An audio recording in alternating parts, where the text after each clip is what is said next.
Before there were books, before there were dates, before anyone agreed on what was true, there were stories. Not written down, not fixed in place, only carried voice to voice, like embers passed carefully through the dark.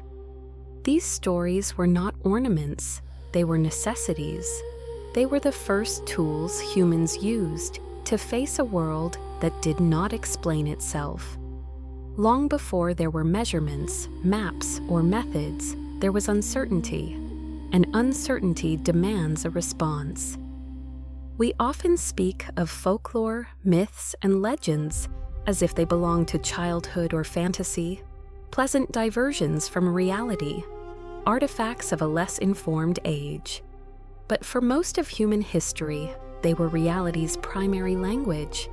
They were how people understood storms that arrived without warning, illnesses that struck without reason, and deaths that came without fairness. When the world offered no explanations, stories offered shapes. To live in the ancient world was to live surrounded by unpredictability. Night fell completely, without glow or echo. Forests swallowed sound and direction. The sea erased footprints and returned nothing it took. The sky moved in patterns no one could control. There were no instruments to measure danger, no written records to consult, no guarantees to lean on. Silence itself could feel threatening, and into that silence, humans spoke. Folklore emerged first, close to the ground, intimate, practical.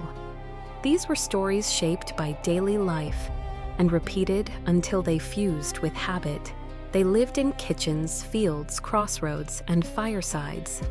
They warned children away from deep water and wandering paths. They told travelers which hills were watched, which nights were unsafe, which places remembered violence. They encoded survival into memory long before memory could be written. In folklore, the world was alive. Wells listened. Roads chose favorites. Homes could be offended, placated, or protected. A forest was not merely dark, it was aware. A river was not merely fast, it had moods and grudges.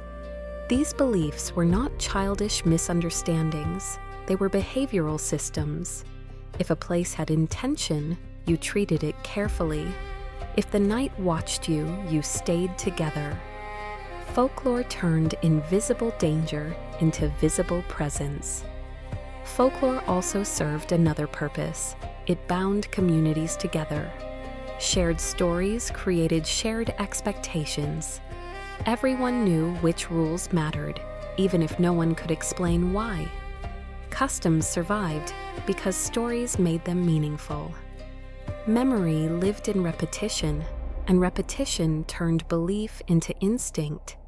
From this same soil, myth rose, but it reached higher. Where folklore explained the nearby and familiar, myth stretched outward and upward toward the origin of everything. Myths were not concerned with how to survive the next winter. They were concerned with why winters existed at all, why the world was ordered the way it was, why suffering seemed woven into existence itself. Myths asked the largest questions humans could imagine. Where did we come from? Why do we die? Why does good so often fail to triumph cleanly over evil? Why does order emerge only to collapse again and again? These questions could not be tested or measured. They could only be imagined, and imagination gave them form. In myth, creation became narrative. The world was sung, spoken, carved, or sacrificed into being. Destruction was never random. It was punishment, renewal, or necessity. Death was not annihilation. It was a passage, a descent, a judgment, or a return. Through myth, existence itself became legible. The sun was no longer just light. It was a traveler on a daily journey. The moon watched and remembered. The seasons moved according to grief, desire, jealousy, or reunion. By giving the universe personality, myths made it understandable. Forces could be bargained with, anger could be appeased, loss could be contextualized. Chaos became something with a face. Myth also introduced hierarchy. Gods, spirits, and cosmic forces mirrored human societies. Kings ruled, rebels challenged, families fractured, alliances broke. The universe reflected humanity back to itself. In explaining the gods, humans explained their own hopes and failures. Legends formed in the space between folklore and myth, standing at the edge of memory and history. Legends were anchored to people, kings, warriors, healers, saints, outlaws, whose existence felt plausible, even if their deeds grew exaggerated with time. A ruler became more than a ruler. A battle became more than a battle. A journey became a test of virtue rather than geography. Legends served a quieter function. They gave the past weight. They suggested that the present moment was part of a longer story. In legend, history did not merely happen, it meant something. Sacrifice was remembered, betrayal was warned against. Courage became contagious across generations. In legends, fact slowly surrendered to meaning. What mattered was not accuracy, but endurance. A story that survived did so because it carried something forward. Identity, warning, aspiration. Legends told communities who they were supposed to be and who they feared becoming. Together, folklore, myths, and legends formed the earliest architecture of belief. They were not random inventions. Across continents and cultures that never met, strikingly similar stories appeared again and again. Floods that erased the old world, fires that purified or punished, tricksters who disrupted rigid order, sacred mountains that bridged heaven and earth, descents into underworlds, miraculous births, chosen children. The details varied, but the shapes persisted. This repetition is not coincidence. It points to something fundamental about the human mind. Belief does not arise arbitrarily. It responds to shared pressures, fear of death, unpredictability of nature, longing for justice, desire for meaning. Stories were how early humans tested ideas about morality, fate, power, and responsibility, long before they could test them with tools. In this sense, stories were not the opposite of reason.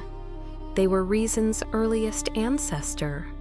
There is a quiet paradox at the heart of myth that often goes unnoticed. These stories were never meant to be believed in a rigid, literal sense. They were not fragile claims that collapsed under questioning. They were adaptable frameworks, retold, reshaped, reinterpreted by each generation. A myth that could not bend would not survive. Change was not corruption, it was proof of life. This flexibility made myths remarkably durable. Facts demand precision, stories demand relevance. When a story continued to matter, it endured. When it no longer fit the world, it transformed or faded. As knowledge expanded, myths did not vanish, they migrated. The gods retreated from mountains and skies and reappeared as symbols, ideals, and archetypes. Monsters left the forests and entered human behavior. The supernatural withdrew from the physical world and settled into psychology, ritual, and art. The surface changed, the structure remained. What endured was not belief in specific beings or events, but belief itself. The instinct to search for patterns, causes, and meaning. Stories became the scaffolding that held these instincts in place. Even when the symbols changed, the need they answered did not. Folklore reveals something deeply human and quietly unsettling. Belief does not require certainty.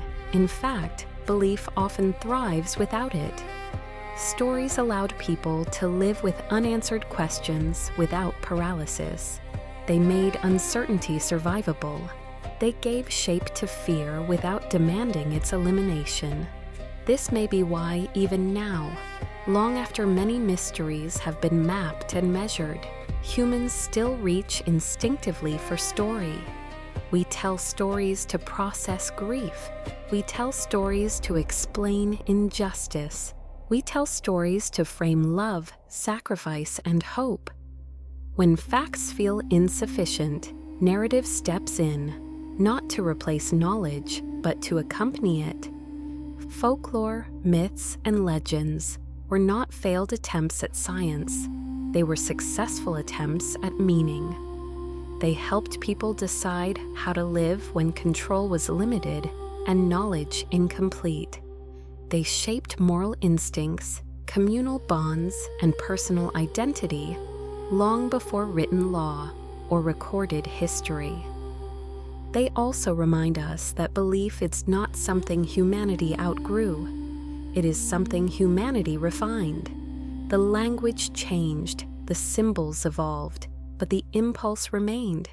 The desire to understand not just how the world works, but what it asks of us.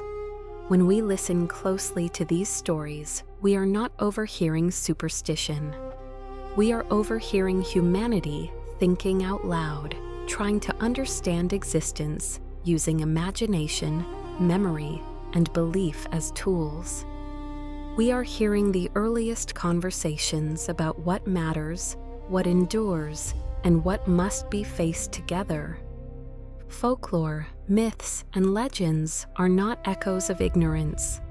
They are the fossil record of belief itself. Proof that before humans tried to master the world, they tried to understand their place within it. And though the world has changed, those shapes endure, quiet, persistent, and familiar, still whispering beneath the surface of everything we think we know.